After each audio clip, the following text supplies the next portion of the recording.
Ladies and gentlemen, we interrupt your regularly scheduled programming to bring you this special bulletin. Kingdom Come Deliverance 2 is lighting many a fire of discussion on socials medias right now. And while some will argue it's a bit foolish, others are standing their ground on the hill they wish to die on. It's something that definitely needs to be addressed, and probably not in the way you might expect from me. Now, before I go any further, I will say this. Full disclosure, I did not play Kingdom Come Deliverance. I will not be playing Kingdom Come Deliverance 2. These are genres that do not interest me. Classic, historical, or almost historically accurate, depending on your viewpoint, especially on the sequel. These games do not interest me. If you're talking about a medieval setting, I like dragons and goblins and the like.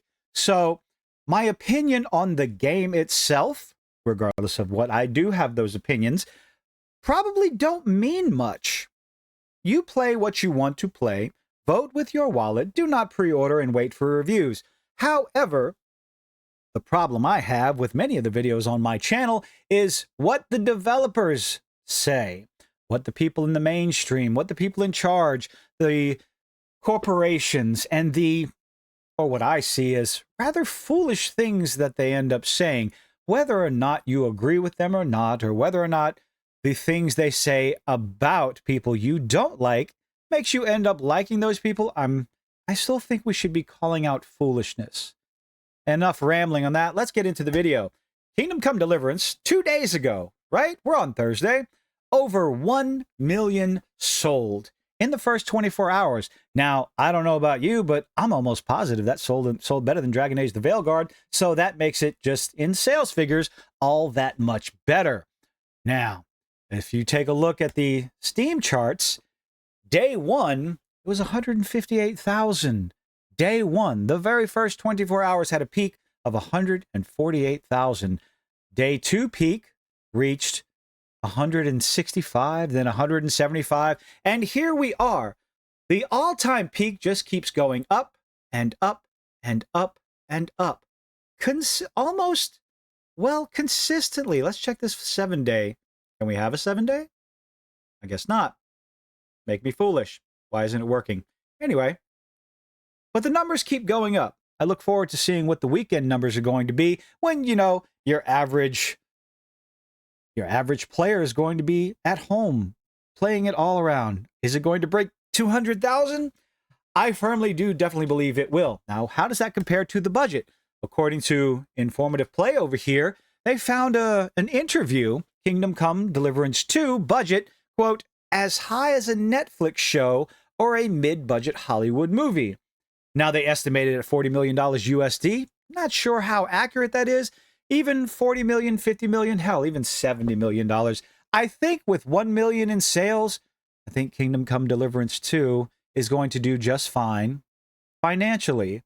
However, there's a problem that people have as far as the narrative in the game, and one of the optional choices, and been going back and forth with a few people online, and I guess I kind of understand where they're coming from, but I disagree with it wholeheartedly.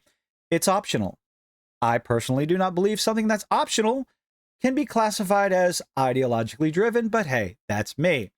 However, the number one problem that people have is that 8 years ago, a statement was made about the main character, a rather important statement that was made, that the main character would not be bisexual or homosexual. What changed? A lot of players, a lot of critics have a question, a very important question in their eyes. What changed in the past 8 years? There's some speculation on that part, but we'll keep going.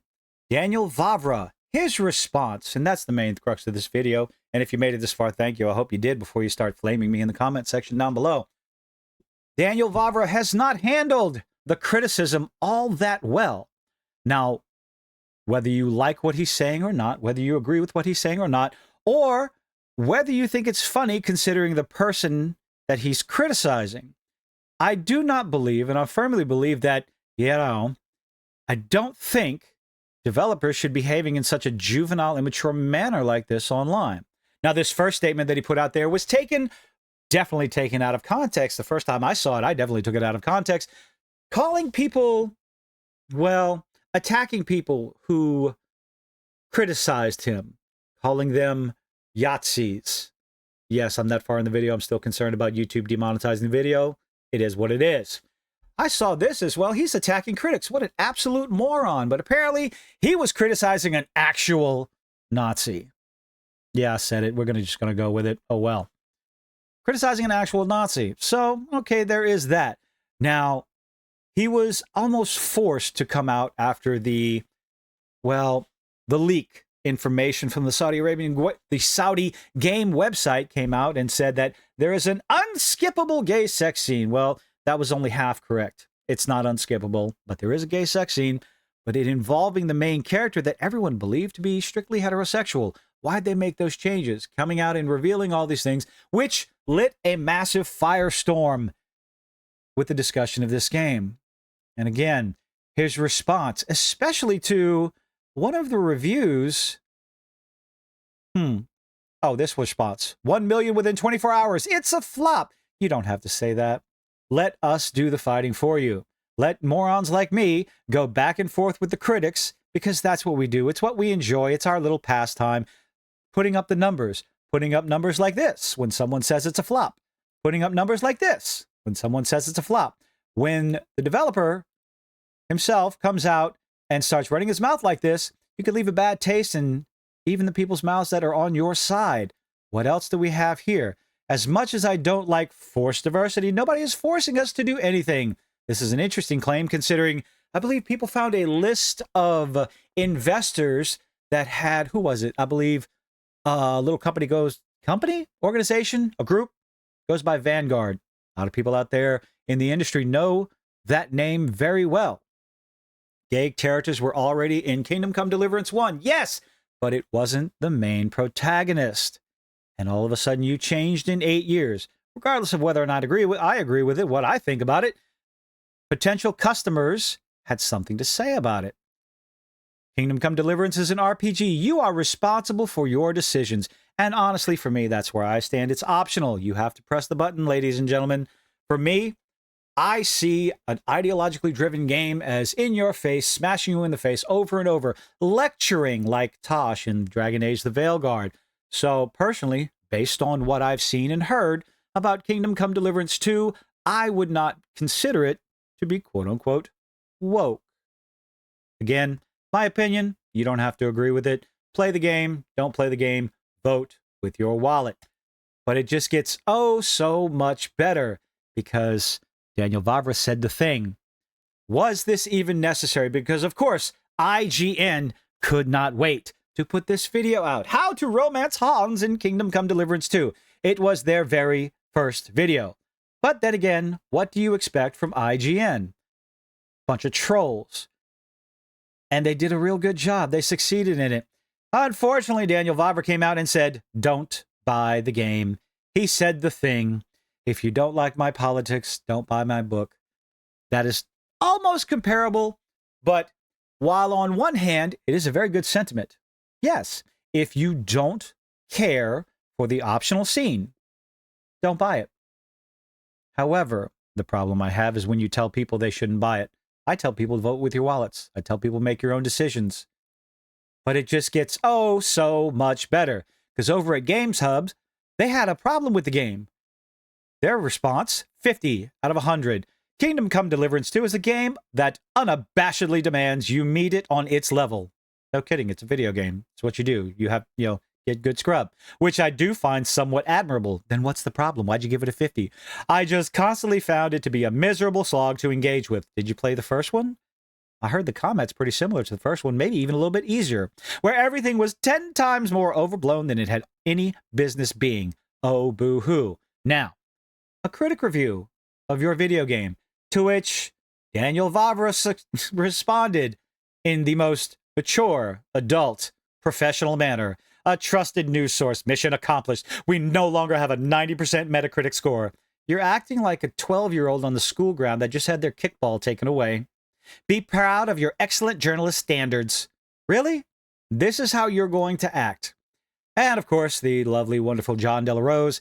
I have my issues with John again. A few people do online. We go back and forth, and I will commend him with this. He hasn't blocked me yet. So, kudos to you, John. You haven't blocked me yet. I'm proud of you, regardless of whether we agree or not. He has something to say about Kingdom Come to Deliverance 2, the biggest insult to gamers and Christians in recent years because, well, John, it was all about trying to be subversive and woke, promoting DEI. It was an optional scene. One little thing in a game, my opinion, does not make it woke.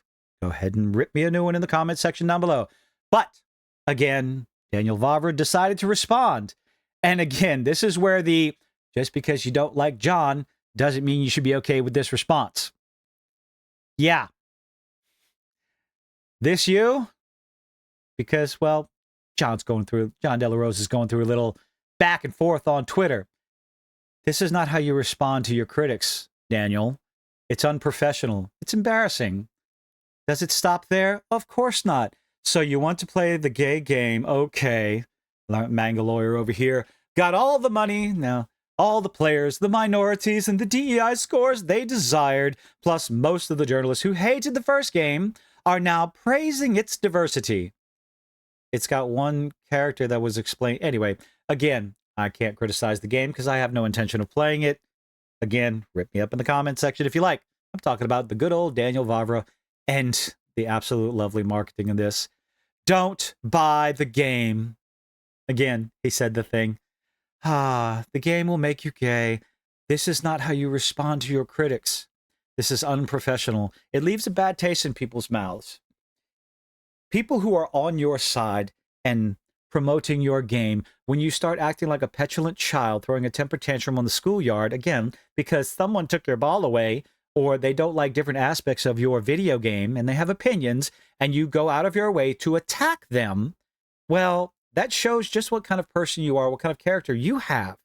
Remain silent, let the game speak for yourself, but you chose not to do that. Now, will there be any ramifications for this as far as, will it affect sales? Well, apparently not. I mean, it looks like people waited for reviews and started to vote with their wallet. It's what I promote, is what we promote. But before I finish this up, there's one other little thing that came up over from Pirate Nation. It's been brought over. Steam has started to ban negative Kingdom Come Deliverance 2 reviews that call out the co-founder for misleading and woke stuff in-game. Now, I went through and I read this, and a few people have commented on this. And, of course, it's, we don't like the game because you lied to us, or let's see. Well, we'll go through it. Same-sex romance. No, you will play as Henry. And he already, going through the 8-year-old statement. He already does have a background story in which he is not bisexual or homosexual. That was 8 years ago. What changed since then? Gamers are asking. The main thing about this to showcase is this last little bit right here. I'll be sailing the high seas on this one, promoting piracy. Now, if I'm not mistaken, I believe that's against Steam's terms of service. Now, in the comments section, show me more reviews that have been silenced or banned that do not promote video game piracy, something that's against Steam's terms of service. I think this was knocked out more for this last little bit right here than the rest of it. I'd have to go check it out, or y'all let me know, send me links in the comment section, rip me a new one, just my opinion. On the game itself, like I said in the beginning, I have no intention of playing the game, so honestly, my opinion doesn't really mean all that much on the video game itself. However, Daniel Vavra's response to critics, whether you like those critics or not, is ridiculous. It's immature, it's a spoiled temper tantrum on the schoolyard, and should not be okay by any means. But I look forward to, well, the comment section. Check you out later. I hope to see you on the next one. I can't even do an outro. Bye.